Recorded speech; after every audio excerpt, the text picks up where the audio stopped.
This is the Lecturian, and I've brought information to you today for a first video. This is not a microphone. Lots of people regard hyperbole as being maybe not so good. I like to make the case that hyperbole is very good. It's kind of crazy. I understand this, and I'm intoxicated right now, and I can tell you this for a certainty. Hyperbole is exaggerated speech that isn't meant to be taken seriously. So the thing about hyperbole, not a lot of people understand this, if anyone at all, is that hyperbole is good. Now, hyperbole, of course, exaggerated speech that isn't meant to be taken seriously. How could that be bad, right? Well, how it could be bad is it could be used to smear people and cause for people to lose their minds to hysteria. Hyperbole is actually good though. Hyperbole is good because something serious is causing for people to compile information about a serious thing. Hyperbole often invokes the Streisand effect. The Streisand effect, long story short, Barbara Streisand said, "Do not fly over my house, do not take pictures." And that's what people decided to do, and so that caused for the Streisand effect to be a real thing. When you say you shouldn't look at that because none of you were allowed, people could take that similarly. You're speaking very exaggerated, and we shouldn't take you seriously.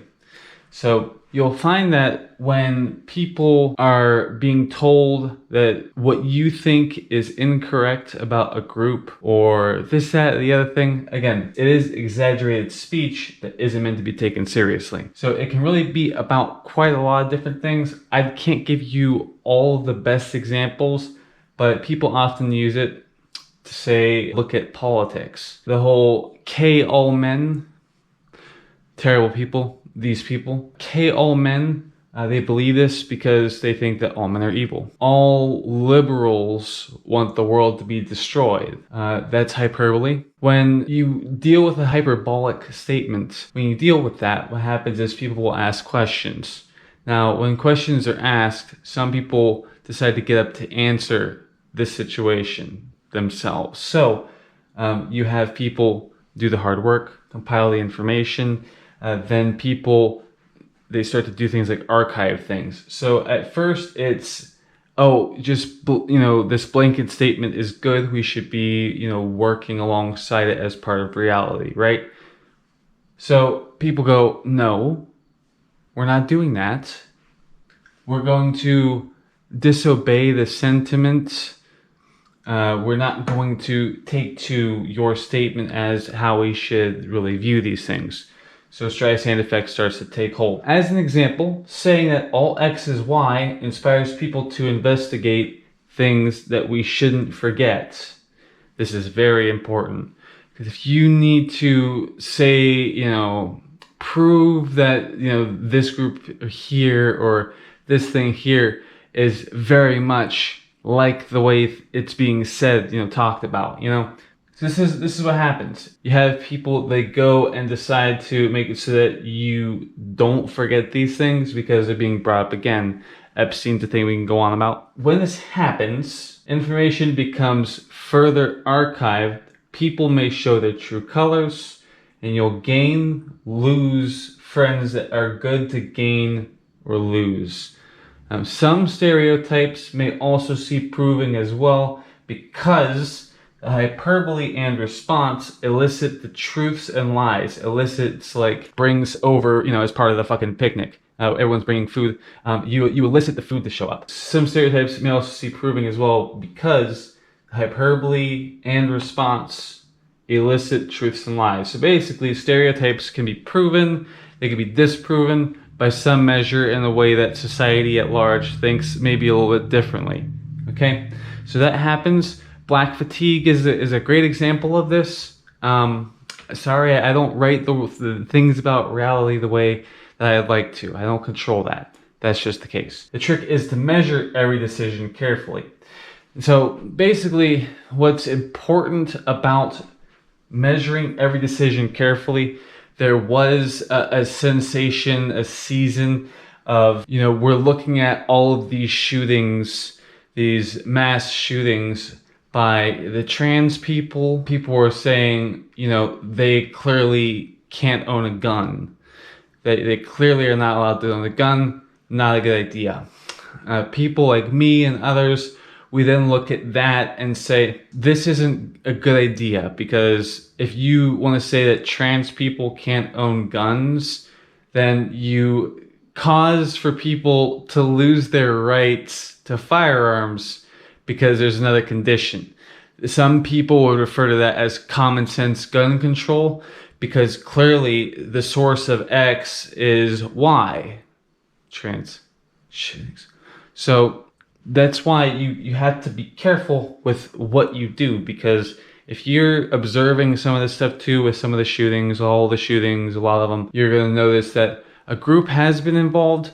I don't know the statistics myself, or I would comment on them, right? But it's that if you observe this and you become convinced that they can't own guns because they're mentally ill, more things like red flag laws, people will actually support those things in greater numbers, because people are agreeing with the idea that some people shouldn't be able to own firearms because of perceived mental illness or otherwise. What is the thing that decides what exactly is mental illness specifically? Because you could argue that everyone is mentally ill. You know, with the way things have been lately, you could probably make that argument. Last, I just wanted to end with a maxim that when a lie is spoken, the truth often comes out. When a lie is spoken, the truth often comes out, because people, they look at that and go, this isn't okay, and I want to be famous. I want to kill a dragon. The thing is, you should embrace hyperbole, but don't start any wars or commit the sin of slander. It's that simple. Embrace hyperbole, but don't start any wars or commit the sin of slander. It is not for you to cause for people to die that may be more useful to the planet than you ever could be. You're not in charge of, you know, the graveyards. You aren't someone that can just say that we should start a war with them because all X is Y, whether it be a war contained within a locality or it being a full-scale global event. The sin of slander, you don't lie about people. It's that simple. Do not lie about people. I'll go over this at length, however much I need to. If you lie about people, even your enemies, you may be in the wrong complete, just by nature of the fact that you don't know what those people are going through, that they end up in the condition that they're in, that you would want to slander them. They may have been innocent from the very beginning, and you're slandering them. They're your enemy. Okay, don't slander people, especially individuals, okay? You may have an interpretation of, you know, those people over there, right?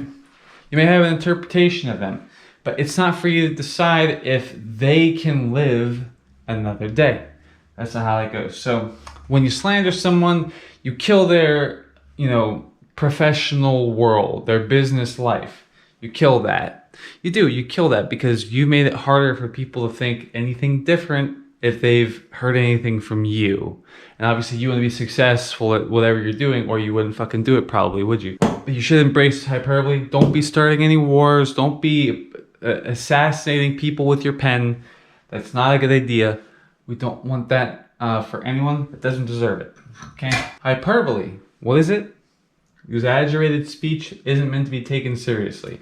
Why is hyperbole good? Hyperbole is good because if something is being said that we're hearing from other people, and this may cause for issues to happen, for the thing to not be corrected, if people compile all the information, all the data, they archive things, then if ever we have something serious happen again, where we have to get involved as a community, we have to make sure that if in fact someone is practicing in hyperbole, that if it is important to culture, to people, things that matter, if it matters, then you do what you can to prove the hyperbole wrong. It is inspiring to you as someone who could complain. It is inspiring you. And for people to not understand the power of inspiration. Look at all the inspiring movies like The Blind Side, right? You pour all this money into things like The Blind Side, but for some reason you aren't also saying things like hyperbole is good on a talk show to get people to understand this kind of thing. So the thing is though, even though it's not meant to be taken seriously, if you do take something seriously, you may show where your loyalties lie. You may show your community what kind of person you are. And it's also a good litmus test for people that may need to improve upon their temperament, right? Say for instance, you're this fucking bitch right here, right? And you decide that you want to say that all of creation is not perfect, and that's why I should act.